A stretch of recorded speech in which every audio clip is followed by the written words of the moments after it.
بتایا جاتا ہے کہ یہ گاڑی پیٹرول سے چلے گی کہ ڈیزل سے چلے گی، کس سے چلے گی، فیول کیا ہوگا اس کے اندر، تو یہ تمام چیزیں بتائی جاتی ہیں. تو خریدنے والا کار مند وہی ہے جو اس میں دیے ہوئے انسٹرکشنز کو فالو کرے. گاڑی اگر ڈیزل کی ہے تو کیا ڈالنا چاہیے؟ ڈیزل ہی ڈالے. اگر پیٹرول کی ہے تو وہی ڈالے. لیکن اگر کوئی بندہ لا کر کے اس کو رائی کا تیل ڈال دیا، گھی ڈال کر کے چلانا چاہ رہا ہے تو کیا چل سکے گی؟ چند دنوں کے بعد اس گاڑی کی حالت جو ہونی ہے وہ سب کو پتہ ہے. اسی طرح سے بلا تشبیہ و بلا تمثیل، انسان کے جسم کے اندر کیا جانا چاہیے اور کیا نہیں جانا چاہیے یہ جسم بنانے والا ہی بہتر جانتا ہے.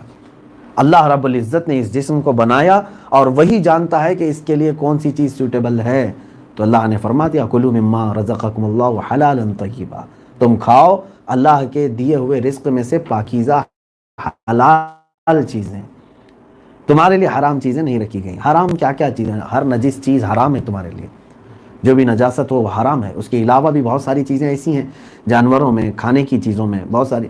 ایک تو ناپاک چیز حرام ہوتی ہے، مثال کے طور پر پیشاب پاخانہ، یہ سب غلاظتیں ہیں، یہ نجاستیں ہیں. ان سے ملوث جو بھی چیز ہے وہ نجس ہے، حرام ہے. کتا ہمارے لیے نجس ہے، حرام ہے. اسی طرح کے خنزیر ہمارے لیے حرام ہے کیونکہ وہ نجس ہے. تو جو ناپاک ہیں وہ حرام ہے. اس کے علاوہ بھی کچھ ایسی چیزیں ہیں جیسے انسان ناپاک تو نہیں ہے لیکن وہ ہمارے لیے حرام ہے. گھوڑا ناپاک تو نہیں ہے لیکن وہ ہمارے لیے حرام ہے اس کا کھانا. اب ان کے علاوہ پاک چیزیں بھی ہیں دیکھنے میں، جیسے چاول پاک چیز ہی تو ہے، دال پاک چیز ہی تو ہے، لیکن وہی اگر چرا کر کے کھایا تو یہ حرام ہو جائے گی.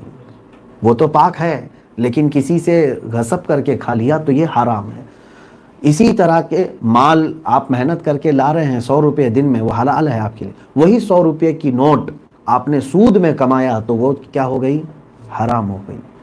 تو جو چیز تمہارے لیے حرام ہے وہ جیسے ہی تمہارے جسم کے اندر جاتی ہے تمہارے خیالات فاسد کر دیتی ہے.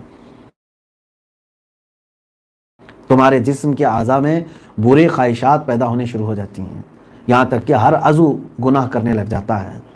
رزق جب خراب اندر جاتا ہے تو اس کے بعد برائیوں کا ایک شعلہ نکلتا ہے. اللہ تبارک و تعالی ہمیں برے رزق سے اور حرام روزی سے محفوظ رکھے.